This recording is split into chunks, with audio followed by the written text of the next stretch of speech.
But what? Nah. No, this was in my truck from when the boys borrowed.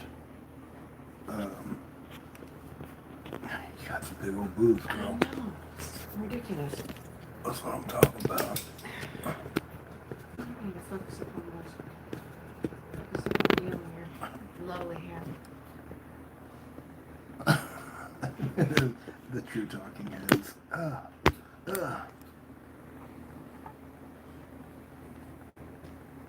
Okay, nobody wants to just see two heads floating in the sky. They're gonna want to see boobs. They want somebody. Okay. Ask us anything about drugs. Are we going live? Are we live? Are we on? We're live. Hello. Fine. First of all, we have to talk about our drug days. Well, first of all, we're gonna just give some people a chance to get in. They don't know if they want to ask any questions I because they don't haven't give a heard us talking. fuck. They should give a fuck. So what are you going to talk about? Nothing, and then when you have numbers on there, have nothing to say? No, 'Cause then we you just talked repeat what you said before. Listen, about- women listen, are like that, right? I'm saying, oh we yeah. like to repeat. Hey, I know you tell your stories 1,000 times, so I've That's sat and not listened to them. I've sat and listened to your stories. Did I ever tell you about the time I took on a SWAT team? Or anything to do with that day? Have I ever told you about going into depression? Mm-mm. Never. Man, if I got a story for you. It had nothing to do with drugs, though. Well, It had everything to do with drugs. it's funny because when we met each other, we didn't do drugs. I know. So, I was for that one guy in the bathroom. oh, is that what? Actually, you know what? It was that dude's fault. It was my own fault. No, it was my fault. I actually take responsibility for that. Listen, I make my own choices. I didn't have to go into that bathroom that day. Yeah, so what we're talking about is, and what I've decided is we're just going to make a podcast and post it, and people can watch. So, we've just started dating, and This is 5 years ago. yeah, we are in a place called the Lucky Rabbit in Jonestown, Texas. And we're having some beers. No big deal. I didn't know she was a raging alcoholic at the time. But we're having beers, and we're chitting it up with this guy, and all of a sudden he starts talking about blow. And I hadn't done it in a while, and you know, when you're having some beers, nothing goes better than a line, right? So all the people that have beers without wine, they're going, no, I like a beer without wine. Well, they're not doing it right. Well, they like a line of beer. You know, lines of beer. Anyway, Jennifer had never done it, and I didn't want her to do it. So I instructed her, wait out here. Wait right here. Yeah. As if. I didn't know her. As if. That's like telling a kid that's picking his nose, don't pick your nose, because they're just going to dig further in.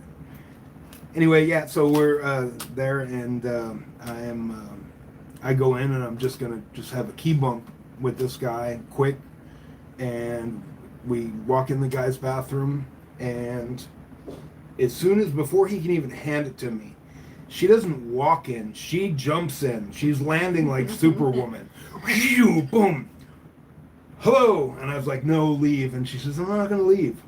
And she was insistent on trying it. And I take full responsibility. And the more I talk about it, the more I don't like this conversation. But she wanted to do it. Yeah. And she was kind of. Fault. I know. But we shouldn't have even been in that bathroom to begin with. That's true. That's true. That's on you. What? That's on You you. didn't even hesitate either. Neighbor just walked outside. Baron!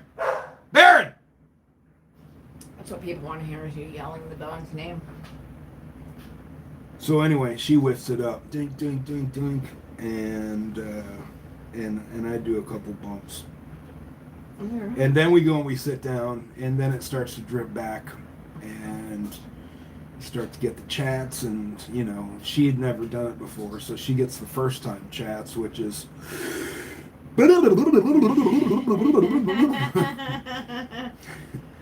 and I was enjoying watching her get the first time chats because I remember the first time chats on Coke, and it is great, and you love to talk.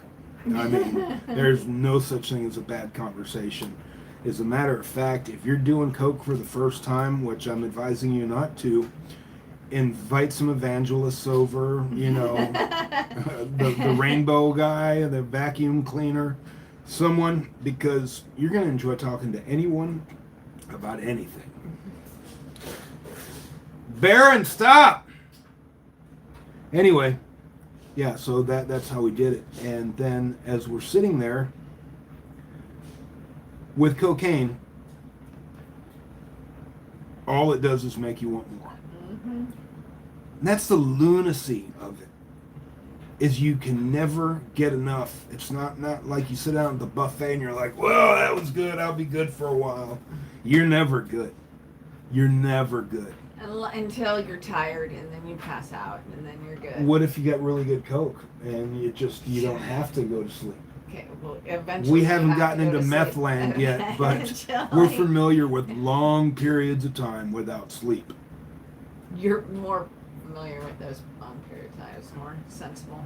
Well, that's because you were cheating on me with a lot of men. Right. So I thought. Mm-hmm. And I was trying to find evidence, and I had to wait till you went to sleep. Turns out she was never cheating, but I was convinced she was. As a matter of fact, I would videotape her. Oh, we're getting off track. We are getting off track. Hey, and I'd I'd watch the video stuff on meth, and I'm convinced I see something, and I don't wake her up then, but I'm like, I'm gonna chew her ass first thing in the morning. I got her. I finally got her. And in the morning, I get up and go to the bathroom, and I look, and what I thought I saw wasn't anything at all. We jumped a hole ahead. We skipped past our we coke skipped a dump whole drug. and Yeah, we went skipped a whole straight drug. into the middle of meth here. So we caught from that guy that night, didn't we? Yeah. Yeah, and then went to the stabbing cabin, which is what I called my studio. Oh, that was a great night. It was, you know. That was a great night. As far as drugs go, and there, man, we gotta watch what we say. Some of it I'm not ready to apologize for. We had some good times. I mean, and mushrooms. We had some good times. The typo negative trip. That was awesome. That was fucking beautiful. Jumping around in our drugdom here. Yeah. We've done a lot of drugs. But you manage your. No. We didn't manage our mischief. Would you make sure he's not pulling the thing down? What thing down? It's already done. Anything in there. Oh my gosh. Okay. Take the dishes away too. Well, I didn't. Chop. Now I'm by myself. Yeah, well, don't worry. You love to talk to. You love to look at yourself. So now let me tell you about her now that she's gone. Hey, what are you doing? Anyway, so we copped Coke that night. I think we get an 8-ball or something when we go back to the studio. I put the massage table up and we whiff lines, and I proceed to massage her and we have conversation. This is where drugs are bad, because it actually was a good night. The problem is we chased it. We tried to recreate that night for a long time. And the whole time we're doing drugs, we're doing Coke, and, you know, it's $300 to $700, you know, a day, depending on how much we get in quality. And she keeps telling me the whole time, you know, meth is a lot cheaper. And my whole life I've been emphatic about no meth. No meth. No. And I drew a hard line in the sand and said, if I ever catch you around it, doing it, or even talking about it again, I'm out. You know, I just knew that that was bad. I dabbled in blow my whole life, you know, since I was probably 18 or 19 years old. But I just knew meth was bad. And there were times when, you know, through the coke years, that she would bring up the coke, the meth, and I'd shoot it down and say that fucking there's nothing good that's gonna come from that shit. So we did that, and anytime you're doing large amounts of stimulants and you have to come back to normal and then you go back up and you come back down, it affects you. It affects your highs and lows. It affects happiness and sadness. And because of that, we went through breakups. And we were broken up. And we hadn't talked in a month or two. And she called me because her car had broken down and she needed the name of a friend. What was this? This is where we're at in the story. Your car broke down. We were broken up, and you called me. Oh yeah. So I went over to Yeah, help, always came went over to help her out. Yeah, and I was really depressed, really sad at the time, and it was nice talking to her. It felt really good, and she was concerned about me, and asked me to stay a little while longer, and I did, and we chatted up for quite a few hours. And at one point or another, I hear the light of a light and what sounds like a bong. It sounds like this.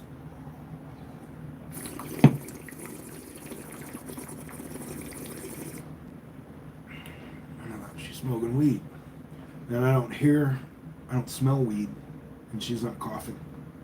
And I look back in the kitchen over my shoulder, and she's got this snaky ass pipe. I love that pipe. I'm so mad at you for breaking it too.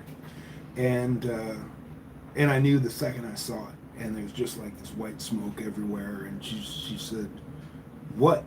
We're broken up. You can't tell me what to do." And I turned around, and I was angry, but I was also depressed, so I didn't care. And then came that question. You want to try it?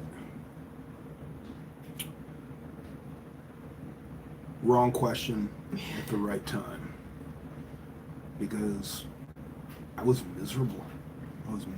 I had nothing to live for. I wasn't sure I was going to stick around. There were times where I had to talk myself into staying on this earth. That's true. And I remember saying, you know what? Fuck it. Yeah. And that was the beginning of a very interesting time. We did a lot of coke. We really didn't have a place to go because I had just gotten out of jail. I was living with my dad.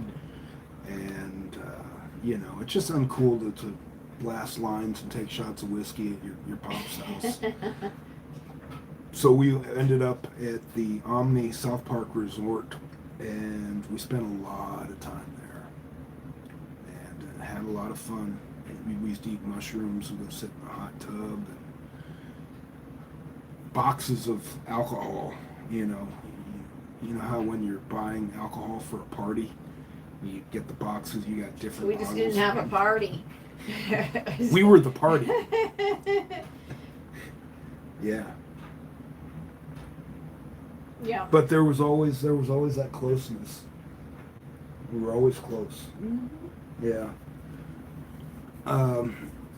Yeah, and then comes the meth. So That one was on me. you got me back for sure. Twice. Let's see. Are you sure you want to stop the stream and cancel? How do you pause? I don't know. We need to YouTube it.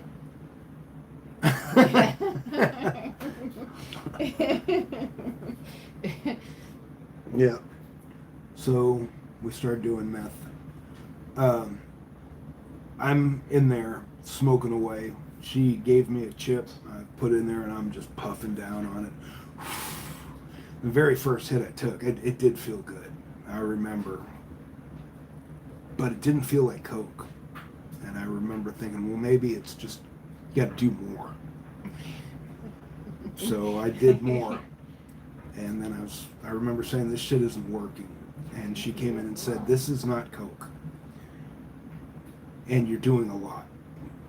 And I said, you got bunk shit. Can I have more? And she says, you can have as much as you want. I remember this like it was yesterday. Is that what I said? Yeah. She says, you can have as much as you want. And she puts the baggie down and I, you know, she shows me how to do it and how you don't want to burn it and this and that. And I remember she went to do some laundry or something, and I was just puffing down.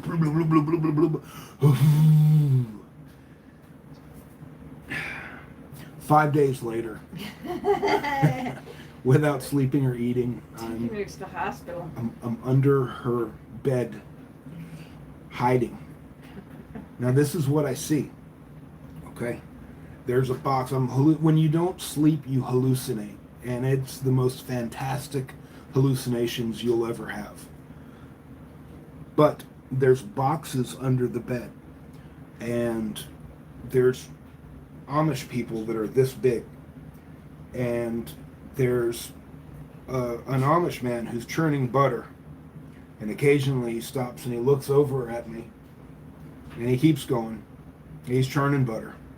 And then his Amish wife walks around from a box and she's whispering in his ear. Then they both look over at me. And you can see him scorning her and pointing to the other side of the box. And she walks away and he continues to chirp. But the whole time this is happening, I have this dragon that keeps dive bombing me. Okay? Now here's this. You know what a barnyard smells like, right? Every time this thing flies over me, A, I can feel the heat from it, and B, I can smell this barnyard type of smell, and C, I can feel my hair coming forward from it passing me and dragging, you know, my hair getting caught up in some sort of vortex. And I remember taking cover, and there were times when when the dragon would come over and I would take cover and I'd look at the Amish guy, and the Amish guy would just take a knee and go down and then come up and start churning butter. I wish I could say this was 20 or 30 feet away from me. This was about 4 feet from me. So things get worse, and someone decides it's time for me to go to the hospital. Well, couldn't handle your meds. Well, maybe if you had told me I was doing too much. I think I did a few times. Yeah.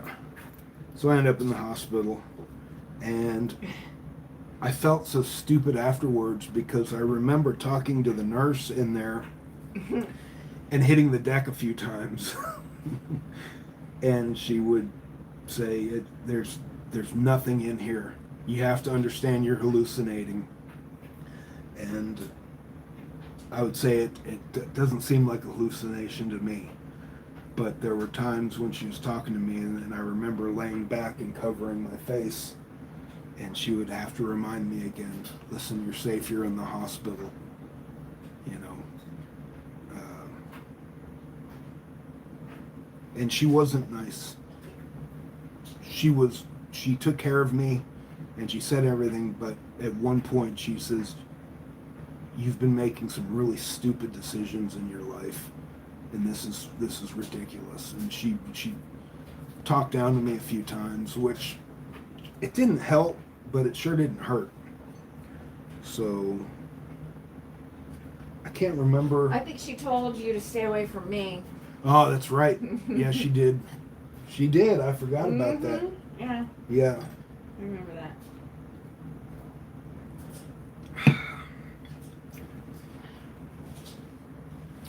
So that was that. hilarity just ensued. We spent a lot of time doing nothing. Well, No, you were doing something. I You were was just investigative reporting. nonsensically chatting away. We had 2 chairs in the garage. I miss comfortable chairs, by the way. Yeah, and she would be on her phone, and I would be talking away, making nonsensical noise. But the whole time I would think that she was cheating on me, so I would take my cell phone and I would put it up behind her so I could get some footage and be filming of, who she was talking to and stuff. And not all of it was 100% awesome stuff, but it was her business. We were on drugs. It's not like I can call her down for making bad decisions. But, yeah. Okay. And that's when I would find the information. I'd go back and look at my phone later, and I'd zoom in and look at her phone. Sometimes she would turn her head just to the point and lean to where you couldn't see it. It was a lot of footage that was worthless, but occasionally, and I'd go through frame at a time, boom, okay, now what is that? And there were times where I thought, that's a fucking dude. She's talking to a dude. And, yeah. And then I remember one time I was convinced it was a guy, and then in the morning when I woke up, you know what it was? It was an arts and crafting on Pinterest. That's what it was. It had something to do with a palette and how to make some sort of shelf or something. Oh, yeah? But in my whacked out, methed up mind, I was convinced it was a profile of another man. There was one time where I pulled up here and was convinced that she was sitting in the front yard with an 18-year-old black guy in white t-shirt and jeans. 2 chairs out front. I pull up, I'm 6 feet away from them, and I'm convinced I'm seeing them. And I roll the window down and say, well, I guess we need to talk, huh? And she didn't answer. And the young black guy didn't say anything. And I get out of the truck to walk up there, and the closer I walk up to, the closer I realize that there are just 2 chairs there.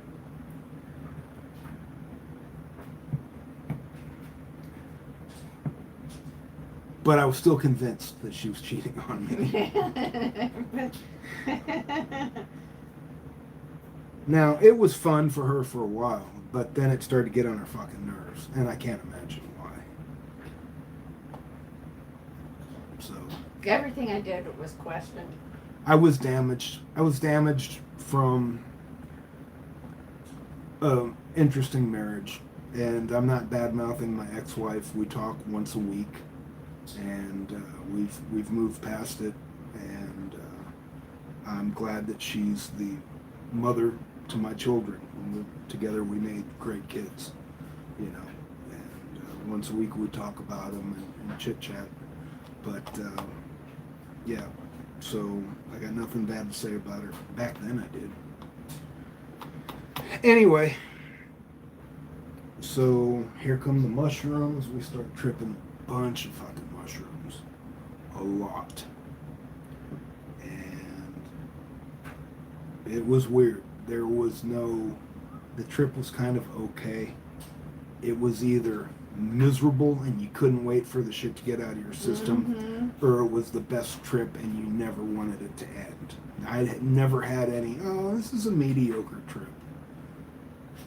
But we had one where we ate a strand of mushrooms called Titanic, and I was sitting at the desk in the hotel room, and I had one of these, Bluetooth, and I put some typo negative on, and this is right. Oh, I was lining up Coke. Yeah, probably. Yeah, and I put that on, and this strand starts to hit, and everything just gets crackly and sparkly, and and Jennifer comes up and comes and sits behind me on the chair, just kind of wedges herself in there. I think I asked you something. Can I get on the back of your bike? Yeah. And then from that point on, I was on a motorcycle, and she started to rub my shoulders and everything. And when I closed my eyes, that's when the trip like really came on. But the typo negative was like right in our face, and it was loud. And if you've never listened to typo negative, I'm not even going to try to explain it to you. It's okay. It's goth rock, and it's really cool. But that was going. It was a perfect song, and she loved on me, and it was a very sexual, sexless act. There was no sex going on. It was just touch, but it was, to this day, one of the most incredible experiences in my life. Mm-hmm. And I know I'm an addict because I chased that forever. I couldn't find the strand of mushrooms again. I couldn't recreate that moment no matter how hard I tried. And I'd say the next 6 mushroom trips after that sucked. Yeah. Because I was bummed. I set an expectation and never could hit it. But don't worry, because there was plenty of vodka and plenty of blow. So don't worry. we weren't going to give up. You know what I hate to think about is the amount of money we spent. I know. I just if you ignore it, if you don't talk think about it, yeah, it goes away. That's policy I like to adhere to. We snorted a new car, at least. It was bad, yeah. I mean, overall, Let's not talk about it. It still gives me the heebie-jeebies to think about it. Poor decisions. We still do uppers. She drinks 2 pots of coffee first thing in the morning. We're having coffee, and she's like, sip, sip, sip. Well, I'm out of coffee. And I'm like, maybe if you quit drinking it so fast, drink a little bit of water. I've got to secretly cut her coffee with decaf. You'd actually have to make a pot of coffee for that to happen. All right. Well, this was part 1 of Drugdom. We've got to go get my truck. We're going to jump on my motorcycle. No, we're not. Yeah, we are. No, we're not. And, yeah, so part 2 is going to be later today. And you're welcome to check in and ask us questions about doing drugs. You can try to justify why you think you're doing okay as you're doing drugs. You're not. You might be for a little bit. If you're off drugs and you're shaky and you think you're going to use again, ask us questions. There's a million things you can do besides drugs. Listen, this is not for kids. You can become a chronic masturbator if that's what it takes. Personal experience, right? I didn't use. What? Well, weird things happen. Let's just put it that way. Yeah. So anyway, check back with us later, and subscribe and like, and we'll see you on the flip side. Yeah. Okay. Nobody likes to be flipped off. That was a double flip. Oh, okay. Okay, and we're out. And